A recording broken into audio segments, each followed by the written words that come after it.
Good afternoon and welcome again to the Anfield Leadership Interview Series program. Today, I am thrilled and excited to be speaking with Paul Kennedy, President and CEO of Dakota Supply Group. Paul, thanks for joining us, and I appreciate you taking the time. Absolutely, Barry. Thanks for having me, and anything for an old friend. Could you start with just giving the audience a quick overview of your current role, scope of the organization, employees, that sort of thing? Sure. So Dakota Supply Group, we're a 100% employee-owned distributor of electrical, plumbing, HVAC, waterworks through 52 locations across the upper Midwest of the U.S. About 1,000 employee owners, revenue in the $700 million range. But the big key is really that we're 100% employee owned. That's a huge driver of the culture of the organization and the employee engagement of the organization as well. I'm sure we're going to tap into that a little bit later. Excellent. Well, thank you, Paul. Let's jump into it, should we? Sure. Awesome. So I like to begin with the same question. Would you mind describing to the audience, what does the word leadership mean to you? What does leadership mean to me? Serving others. I don't think I can simplify it any more than that. As I think of what does a great leader do, it's about serving the organization, serving in our case, our employee owners, and ensuring that I'm providing the opportunities for them to continue to grow their career, within DSG. And that involves casting a vision for the organization. It involves ensuring that we have the resources to be able to continue to grow, but coming at it from a servant mentality, I think is really the key leadership. If I could be as concise as anything describing leadership, it's about service and serving. Excellent. And on that note, what would you say are some of the important values that you demonstrate in that leadership capacity or mindset? From a service perspective, I think it starts with integrity. Integrity and humility, I think, are two key components of leadership and of my leadership from that service mentality perspective. And it's really about building trust, earning trust, and giving trust. And when you do that, you build up a culture where if everybody feels like they have each other's backs, it's amazing what a team like that can accomplish. No, that's fantastic. It's funny, as you're using the word trust, a lot of people throw it out, but you actually came at the word trust from three different perspectives, which probably is going to answer my next question, but I'll ask it anyway. So thinking about whether it's aspiring leaders in your organization who are new entrants or new managers or others in general, what few key characteristics do you feel are essential to becoming an effective leader? Again, that servant mentality, a heavy dose of humility, I think is really, really important. And the general desire to help others, develop themselves. So a genuine desire to create environments that allow people to be their best selves, and to take an earnest interest in helping people realize what their potential is, and then giving them the tools to reach that potential. Right, right. Now, would you say that this is something that is inherent to great leaders? Is it an acquired skill? What are your sort of opinions on that? I'd hate to say that it's inherent for somebody that doesn't have or doesn't feel like they have that today. And I will tell you, for me personally, it's been an evolution, over my leadership journey, over the last 30 years, and taking pieces of great leaders that I've worked with and worked for, and incorporating that into my leadership repertoire. And then also and equally realizing the things that didn't work for me, and to make sure that I didn't repeat those. So I firmly believe that it can be learned and evolved and shaped over the course of time and the course of a career. But having somebody to help you shape that, and having, you know, somebody that can help you learn, I think is really important as well. Okay. And that pivots me to the question about, you know, formal training. Tell us about any formal leadership training that you've been fortunate enough to attend during your career, and you know, what did you find most beneficial of that, and what were some of the sort of key takeaways?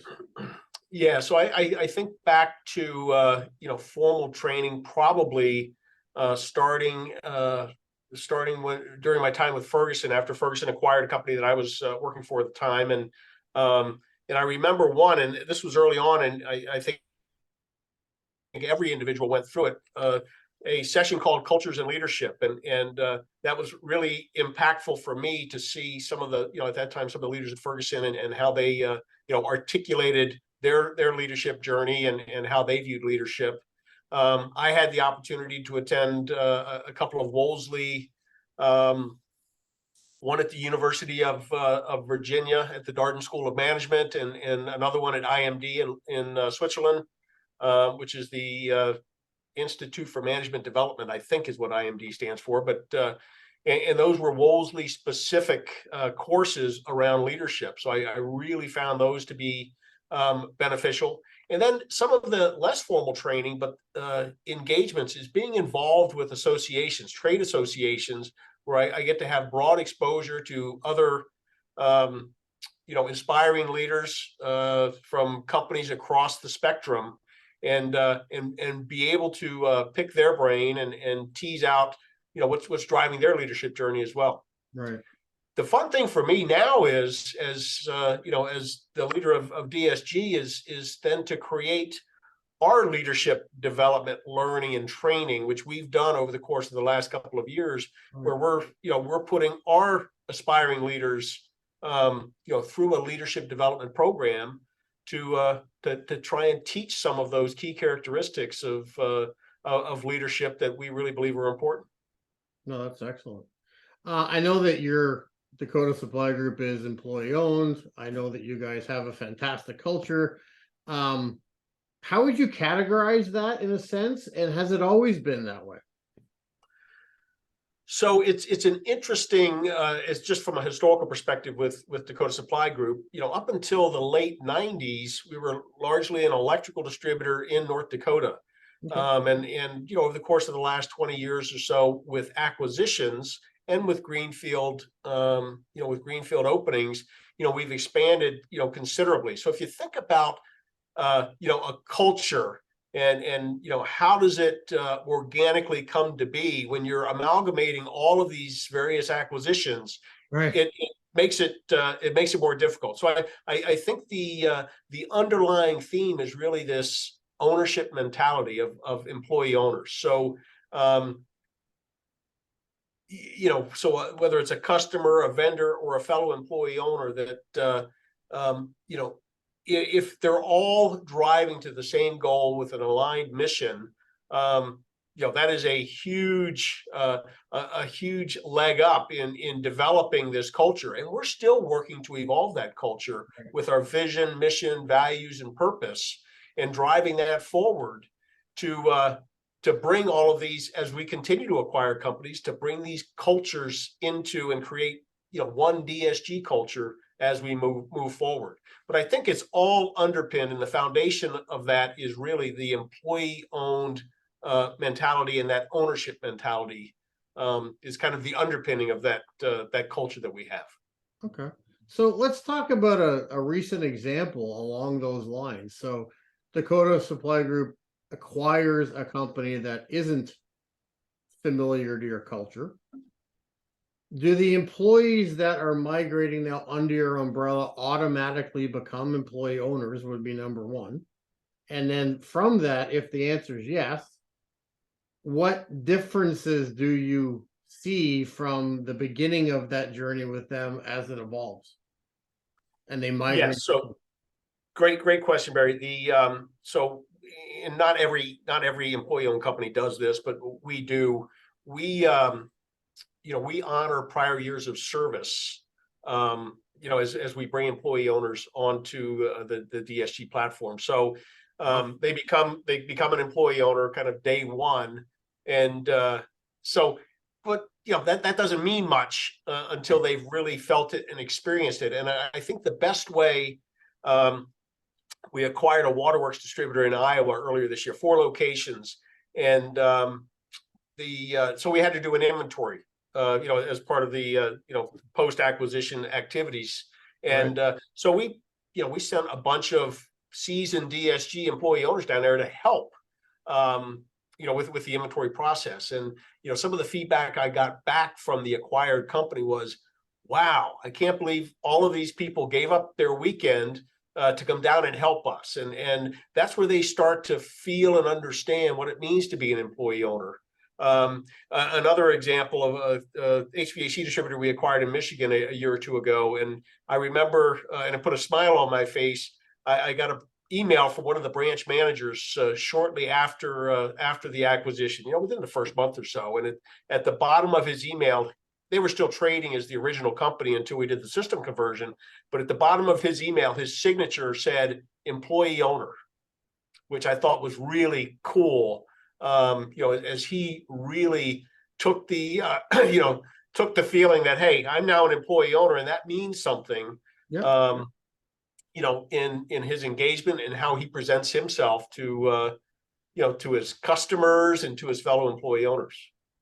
Well, from practical experience, there's nothing more challenging than doing weekend inventory. We've all been there, number one. So that's quite impressive.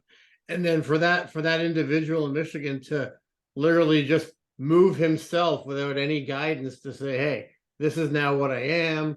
I'm very proud of it. It's gonna, dot my email signature.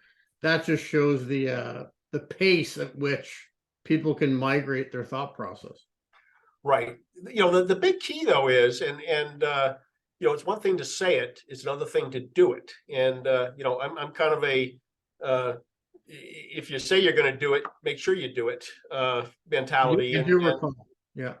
So we need to make sure that because I sit down and do a presentation when we acquire a company and welcome them to welcome all the associates, employee owners, new employee owners to the company. And when I do that, I kind of walk through, the DSG story, kind of our history, but also our culture and who we want to be as an organization. And I've got to live that out. And the leadership team needs to live it out. And they need to feel that in every interaction as they deal with onboarding into the company. Well, and it's interesting, because I can't imagine why that wouldn't be a culture, knowing what my belief system is that people would migrate towards. But you never know. People are made in all different shapes and sizes. But I sense because of its strength and it's almost life it takes upon of its own, if it's not for everybody, I sense they're probably going to self-select out along the way. Yeah, they will. And what's not to like? Exactly. You're getting free money. It's ESOPs are a qualified retirement plan here in the U.S. And so you're getting free money. You can't contribute to it, so the company makes the contribution to it. And your job is to make sure that you're creating value every day. And as you create value, it positively impacts the share price. And you continue to build retirement wealth for yourself. Right. So what's not to like about that? But it really takes a level of commitment to understand the accountability that goes along with being an employee owner. And that's accountability. A lot of people think about accountability as something somebody else needs to be accountable for. Right. It's really about me, and am I being accountable to being an employee owner? Right. No, that's true. And to your point, I mean, as employee owners, there's self-accountability, but there's also, I would imagine, a considerable peer-to-peer accountability. Absolutely. Yeah. We're all employee owners, right? And we all have expectations that we're there for each other and we're there for our customers to continue to build the company. Right.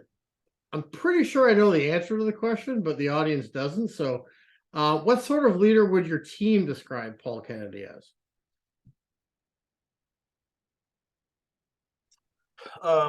gosh, Barry, I don't know. You and I worked together once in a past life. Probably unfair for you to ask, or for me to ask you to describe me, but I'm going to throw out a couple of words here. I'm going to say respectful, Okay.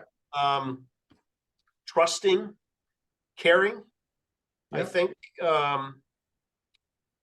are some words that that would come to mind that maybe would describe how people that I work with might describe my leadership style. Sure.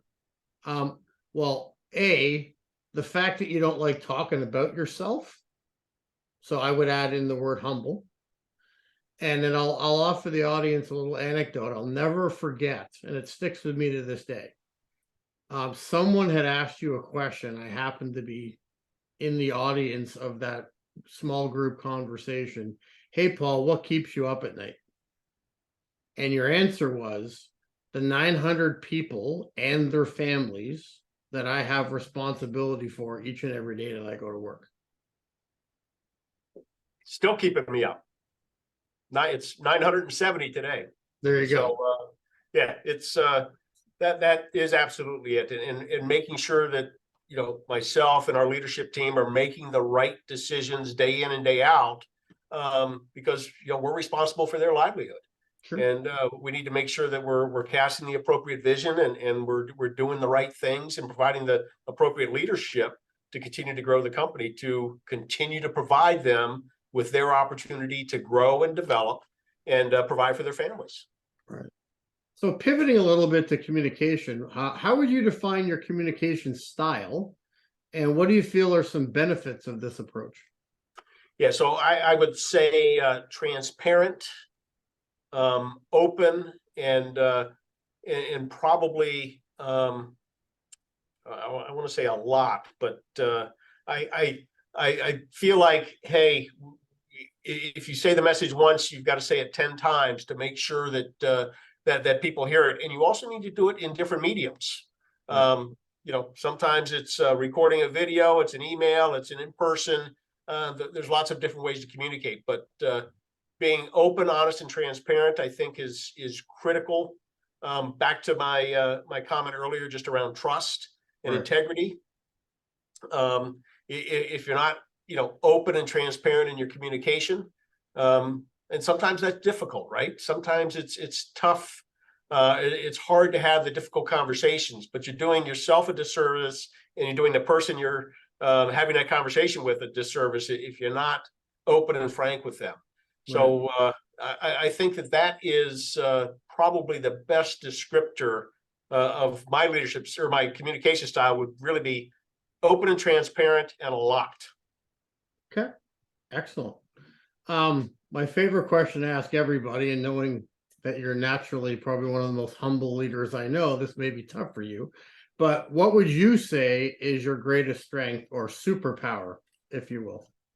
Yeah, so you're right, I am humble. So my superpower has got nothing to do with me other than surrounding myself with great people, and not being afraid to find somebody that's smarter than you in a particular aspect, and ensuring that you're surrounding yourself with the best possible people that you can. And I think that's one of my superpowers is being able to do that, whether that's being humble or whether that's just being, realizing my own inadequacies, that I want to make sure that I'm surrounding myself with great people. But I think that really is a superpower. And today I just have an outstanding leadership team, and I just couldn't be more proud to be part of their team.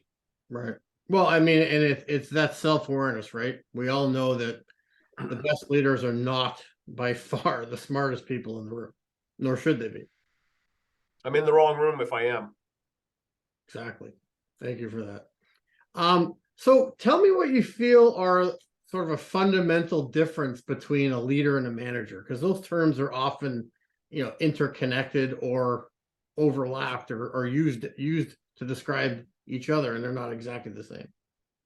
Yeah, I guess as I think about a manager, I think of words like execution and tactical, and when I think of leader, I think more of strategic, casting vision, looking around corners and you know, understanding not only what needs to happen today, but what needs to happen tomorrow and 5 years from now. And a manager is more about executing that plan, you know, ensuring that they've got the appropriate team to do it, but you know, really executing the plan as opposed to creating the plan from a leadership perspective. So people that are managers aspiring to be great leaders, what advice would you offer to them looking to move along in that journey? Well, the first thing I think they have to do is realize that it's going to take an investment in themselves, whether it's you know, whether it's you know, finding a mentor to work with, whether it's hiring Barry Molesdale to, you know, help them on their leadership journey. It's Sure. you know, it's and taking some of those stretch assignments, putting yourself out there to you know, be identified as that person that you know, is willing to take on additional work or additional risk or a stretch assignment for you to be able to not only develop yourself, but also to you know, start gaining some visibility up the food chain. So you're going to continue to get those opportunities, but it starts with you coming to the realization that you need to invest in yourself in your leadership journey. That's not something that somebody's going to do for you. Right. No, absolutely. And I think, you know, one of the things I talk to a lot of leaders about, and you know, I think about beneficial audience is a lack of self-awareness in certain quote unquote managers. And if there's one sort of common trait, and why I probably ask the superpower question, is there's a high level of self-awareness that great leaders have, their strengths, their weaknesses, their blind spots, and not only awareness, but willingness to invest in the time and invest in the effort that it takes to continuously improve that leadership muscle, if you will. Absolutely. It's a continuous investment. I still am investing in myself today and our leadership team here in you know, both team development, but also personal leadership development. It's Right. it's a journey that never ends. Right. No, that's great. Well, listen, before we wrap up, I did want to share an interesting story for our audience. I was digging through an old box of stuff that I've moved around from career to career and position to position. And now that I'm on this sort of entrepreneurial journey, I wanted to share this story for the audience. So I'm a big West Wing fan, part of my favorite TV show of all time. And in the show, towards the end of the series, the outgoing chief of staff, who had replaced the president's right-hand man because he had passed away in the series, as the new incoming chief of staff came in, she ripped a Post-it note off of her desk and she handed it to him. And it said WWLD. And he looked at her curiously and she said, "What would Leo do?" So every time she was in a challenging situation, as you can imagine it would be, into that type of role, she always reflected and said, "Hey, he's not around anymore and in your life every single day, but what would Leo do?" And it was 9 years ago last month that you departed Canada and left for your next path in your career journey, which has taken you to many sort of different places. But I wanted to share with you, I still have my Post-it note. And I wrote this the day that you left. And it was WWPD. What would Paul do? So on a personal level, I want to thank you for the guidance and mentorship you've offered me over the years. It's been phenomenal. And I know that, you know, when I need to pick up the phone and I need advice, you're at the top of the speed dial. So I can't thank you enough for that on a personal level. That's awesome, Barry. Thanks for sharing that story. And I'm just kind of, you kind of smacked me in the face when you said it was 9 years ago last month. It seems like yesterday, and it seems like a lifetime ago. Exactly. You know, that we were together. So that's really crazy. And I think about you know, I think about our time together, you know, at Wolseley in Canada, and you know, kind of you know, the challenges and opportunities and where that business was at that time, and Sure. and then to see you continue to you know, go through you know, a couple of stops over the course of the last 9 years or whatever it's been, and see you work through some transitions, and that's why I think it's just so interesting to see what you're doing right now, because you've kind of lived it, and now you can help some other people live it with real world experience. So I think that's kind of that's really kind of a unique opportunity that you have to you know, bring the life experiences that you've had over the course of the last, well, your whole career, but also I think over the last several years where you've been through this transition.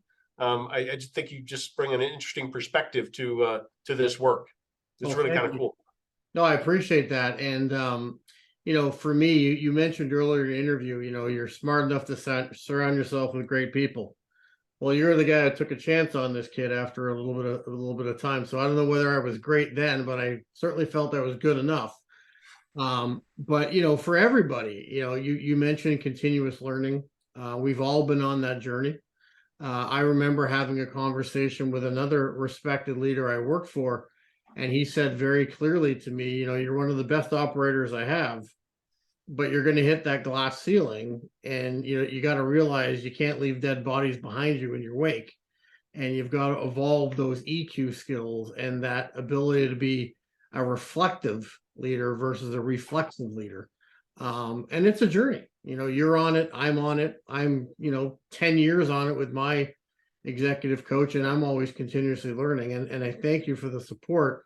You know, for me, the passion really is evolved down to I want to help other people. I've seen the benefit it's done for me humbly. And I've been able to move that into organizations I've led during my journey. But now I'm at the point where I want to try and help as many people as possible who can find that self-awareness to say, hey, how do I move through my career journey? How does the attributes of leadership versus just result benefit to that? Right. And you're uniquely positioned to be able to do that. And I think the key thing you said is, even as you're thinking about helping other people, still realizing that you've still got a coach, and you're still, you know, coaching yourself up and developing your, you know, your leadership skills. And I think the day that we stop thinking that we need to continue to sharpen the saw is the day we probably ought to go find something else to do. Or yeah, or hang them up for Yep. sure. Well, listen, I'd like to thank Paul for joining us today. Great conversation. Always awesome to catch up. I think our audience has learned a lot about your leadership style and how others would benefit from the advice you've offered, and obviously the journey you've undertaken, the journey I've undertaken, part of it being together. So thank you very much. Appreciate your time. Absolutely, Barry. Thank you so much for including me in this great series, and I've enjoyed watching them. Some old friends of mine, I've seen them tell their leadership story, so it's really been exciting for me. Thank you. Awesome. Yeah, as we all know by now, hopefully these interviews are available on our YouTube channel. Go to Anfield Leadership Series and search it on YouTube. Join us next time for another insightful interview on the challenging subject of effective leadership. Thanks for watching.